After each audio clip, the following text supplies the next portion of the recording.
for the personal gain. The people spitting on your grave, now they cursing your name. So was it worth it? And now today we still ain't free.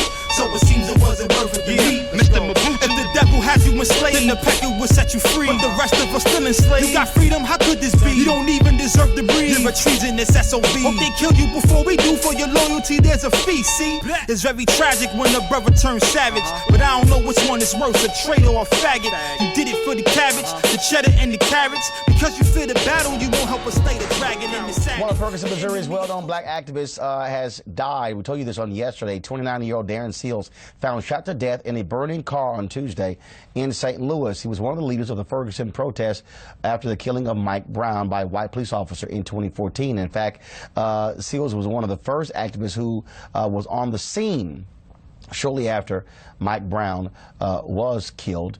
He stood with and comforted the Brown family as they received word that a grand jury declined to indict former officer Darren Wilson in Brown's death. Seals, who was also a rap artist, frequently tweeted about racism, police violence, and politics. Just weeks before his death, he described this encounter with police in a tweet saying, quote, 10 detectives pulled me and my 14-year-old brother over, pointed guns on us, and told me to choose your enemies wisely. A lot of times people hear me say, I want you to tell them what we said when we came to, just tell them from your perspective, you know, how we met and everything, what happened when we came out there. And then as one of the main organizers from the ground of the Ferguson movement, I want you to tell the people what is happening to the movement now and who took it over and how they did it. Man. Well, how we met was, it's kind of like destiny, because I was at the mall, I was getting ready to leave, and you was coming in, and I actually was going to go a different direction, but I just so happened to walk past the Levi store, and you coming in, so I saw you, I said, man, irritated Genie, and then you looked like, and then I was like, I can't believe it's you, I can't believe you in town, and then we linked up, you came and you did a lecture, fine. You came and you did a lecture and you spoke on, you know, about the effeminization of the black male and, you know, and how they infiltrating and taking over these movements. And then you warned me about how, you know, how these punks are gonna come in. Can I say that on radio? Man, this is radio. You can say faggots if you want to. Yes, sir, you can. Oh yeah, how them faggots came in. It was gonna infiltrate the whole thing. That's exactly what they did. They did it so cold, man. Like, I warned everybody. I told everybody, all the cats from the streets, all the political cats, all the different organizations. I told everybody. I said, when these fags come in, they coming in like wolves in sheep clothing. They only gonna come to take over and change the message. Don't let them change the message. Matter of fact, keep them away from us. Now, me, I'm calling it out. I actually one of them named D-Ray McKinney. He's the main one. He came down here. Now, when they first came, they wasn't telling nobody they was gay. They was all like just regular dudes. So nobody knew they was gay. Regular dudes. Carlos, I want to ask you about that because I did follow Darren on Twitter. He was extremely vocal. He was very critical, as to Tef's point about folks from the outside coming into Ferguson, as he said, grabbing the limelight. He also, though, was criticized for being misogynistic, for being homophobic. And in the aftermath of this, you've had people throwing accusations at black lesbians there in Ferguson, trying to blame them for his death as well.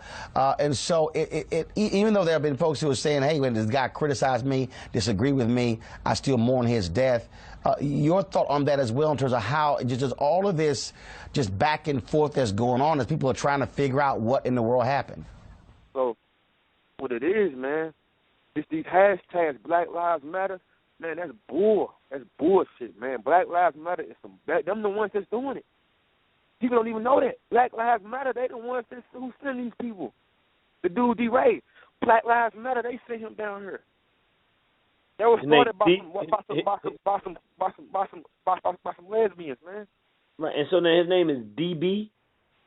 D-Ray, D-E-R-A-Y. D-Ray, and he's a homo. Homo. Go on Twitter right now and follow him. Go look at him. About 60,000 followers. Listen, this is the crazy part. He's from Baltimore. This is the crazy part. Look, he's from Baltimore. He's been hollering Ferguson, got everybody thinking he's from Ferguson, right? Now that the Ferguson thing had quieted down, he went back to Baltimore. The Baltimore boys ran him up out of there. But what about, because when I came in there, I didn't know that you were, you was in a rap group, and I had mentioned something about something I had found out about somebody that was promoting homosexuality. You remember what I'm talking about? You talking about that song Seth Poe made about Jay Nixon? Yeah. Yeah. Oh, man. Tell the people here don't know what happened. Tell how that happened and how he ended up doing. He was with y'all, but he ended up going to the UN. But he made a song promoting the gay stuff. Yeah. What happened was, man, he was with us. Then he made the song about Jay Nixon, and then he promoting the transgender women and all this and all that. Made him do it. Wilson got rich from murdering Mike Brown. If I'm lying, may God strike me with lightning right now. Kim King found dead. Sexism prevails since she is a black woman. Her story we never tell. My voice is like a shotgun. I speak for my lesbian and transgender sisters that ain't got one. Racism ain't dead. I'm like, whoa, man, what's up with that? I asked him about that, man. He couldn't even answer me. I asked him. I said, man, bro. And did you ask him before we played it, or did you ask him, or you had found out? No, after. I didn't even know about it until you played it. I had never heard the song. I had never heard the song until you played it. I told him about you. I said, man, somebody I really look up to and respect. He came and played me a song with you. And we ain't feeling it. I'm like, man, we ain't feeling it, bro. Like, man, you a cool dude and all that, but I ain't feeling it, bro. That ain't the message, bro. I don't even know what you want. And he was just like talking about how his fan base so diverse, and he has to, he got to speak out for everybody, not just oppress black people, but oppress gay people, oppress white people, blah, blah, blah. I'm just like, man, you want other shit. And ever since then, me and him really ain't been speaking. That's why you don't see us in pictures together no more. You don't see us. We ain't tight how it used to be. Like, that kind of like divided us. That kind of divided us a little bit. I'm like, man, you go ahead and do that. But he went to the UN, and this how they used him. They used him too. And actually, one of the cats that was in the group with me on Born Targets, he ended up going on Tough Post side and going on, and then he dressing weird and acting weird. And they all with the little gay crowd and the weird crowd. They all rocking, and me and my guys, we still doing our thing. Going on. There's a lot of conversations happening in America today. We're talking about Trump a lot. We're talking about Hillary a lot. We talk about Black Lives Matter a lot. The entire movement for Black Lives a lot. But the reality of it is that, this thing started on the ground with the death of Michael Brown Jr. And on a certain level, it's been co-opted terribly by people that aren't from here. And D. Seals was a forerunner in that conversation. He may not have said it the way a lot of people wanted him to say it. Thanks a lot. Rashard, I want to go to you. You were very involved in the Black Lives Matter movement there in Minneapolis, St. Paul. This has to be troubling for any Black Lives Matter activist in this country. I mean, definitely. When this story broke, and first of all, rest in peace to Darren. I didn't know him personally, but I know there's a lot of folks in Minneapolis and the Twin Cities that did know this young man. For me, it's one of those things, you hear so much rhetoric from police unions about Black Lives Matter, people starting a war on law enforcement and different things like that. So it's no surprise to me that, these people think that this was a hit. I mean, we've seen murders in Minneapolis, we've seen murders all across the country. What they don't usually come with is the car being torched. That sounds like evidence trying to be removed from the scene. So it's not something that's going to put fear in me, but definitely something that we all have to wake up and kind of be cognizant of. This is real. Christian, we saw... Look, tell the people, I want people to understand this. Look, bro, since I haven't talked to the brother in months, he just spontaneously called me. Matter of fact, what made you call at this particular time? Man, for real, I just need somebody older to give me some advice, man, because there's just a lot of pressure on me. Like, everybody like, man, what we going to do? I'm saying, let me call my big dog and just get a little bit of advice from him, because, man, it's crazy, man. And then I don't want people to get back out there with those same people and fall into the same trap again, Gotcha, so I just want some advice on what would your advice be on going forward? Yeah, well, let's begin where it began. You and Patrice Marie Cullors and Opal Tometi co-founded Black Lives Matter. Well, I think what's important to know about Black Lives Matter and how it really took off is that when Mike Brown was killed in August of 2014, Patrice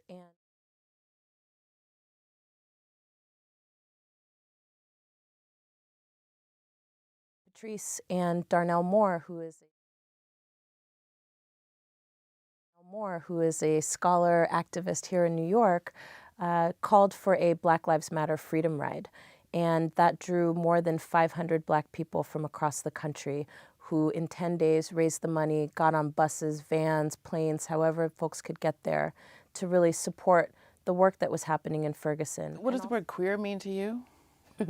Queer, to me, is an umbrella term that incorporates folks who are outside of the heterosexual norm and what we call heteronormativity, which is a big word for relationships. Marriage is just between a man and a woman. It's the patriarchal family as we understand it.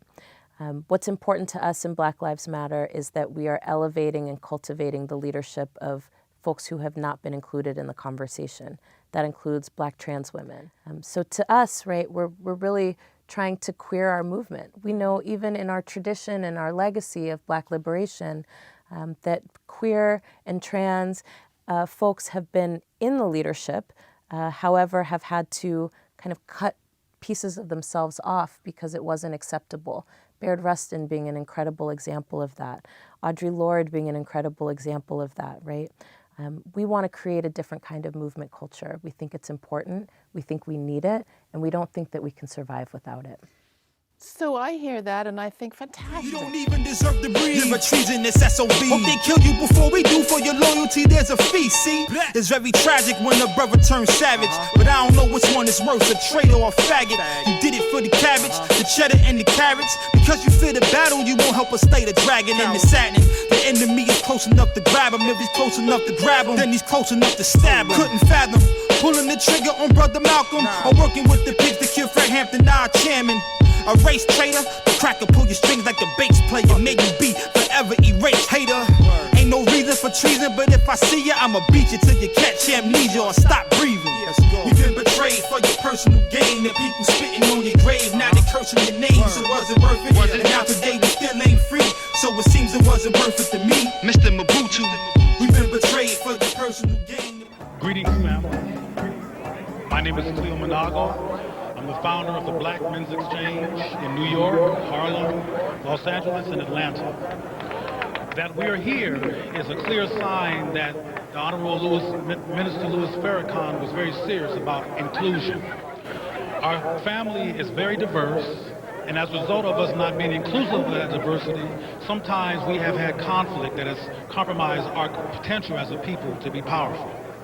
And I've seen in Africa, where Africans, heads of state are saying, arrest homosexuals. This is not African for homosexuality.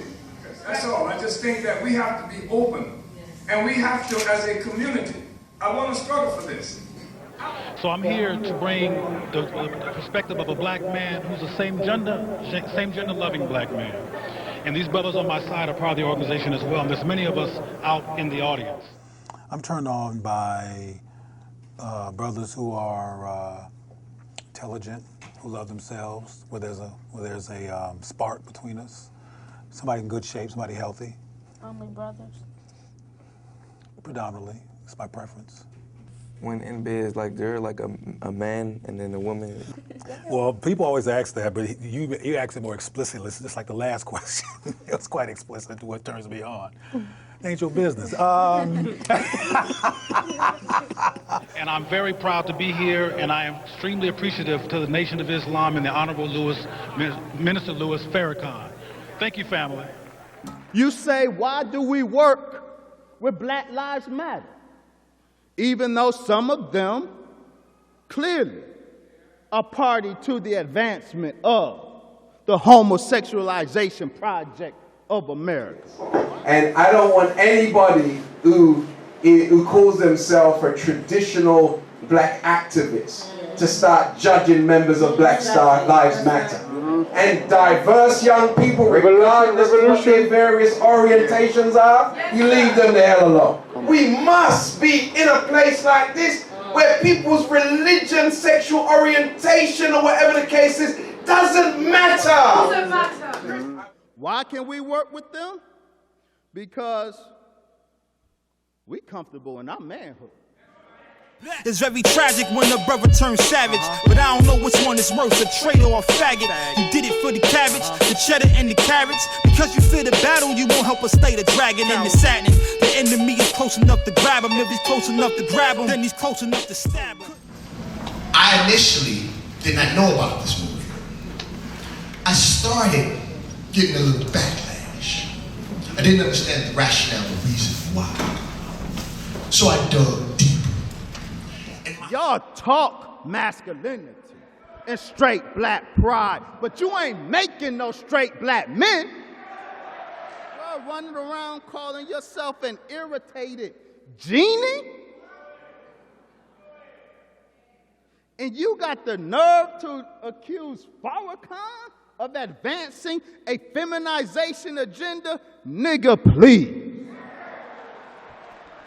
So this New Year's a shout out to the giant called Tyler Perry, a spiritual giant, a magnificent human being, and I pray that this year his art, his greatness will shine even more. So when we judge so harshly the way that our people act and they're malfunctioning, we first have to ask ourselves, have we been available to teach them something new? For your loyalty, there's a fee, see? It's very tragic when a brother turns savage, but I don't know which one is worse, a traitor or a faggot. You did it for the cabbage, the cheddar and the carrots. Because you fear the battle, you won't help us stay the dragon and the saddening. The enemy is close enough to grab him. If he's close enough to grab him, then he's close enough to stab him. Couldn't fathom pulling the trigger on Brother Malcolm, or working with the pigs to kill Fred Hampton, our chairman. A race traitor, the cracker pull your strings like the bass player. Make you be forever erased, hater. Ain't no reason for treason, but if I see ya, I'ma beat you till you catch amnesia or stop breathing. You've been betrayed for your personal gain. The people spitting on your grave, now they cursing your name, so it wasn't worth it. And now today we still ain't free, so it seems it wasn't worth it to me. Mr. Mabutu, we've been betrayed for your personal gain. The people spitting on your grave, now they cursing your name, so it wasn't worth it. And now today we still ain't free, so it seems it wasn't worth it to me. Mr. Mabutu, what's a traitor's motivation? Is it the money? Do you fear confrontation with Satan, or disbelieve that we can run our own nation?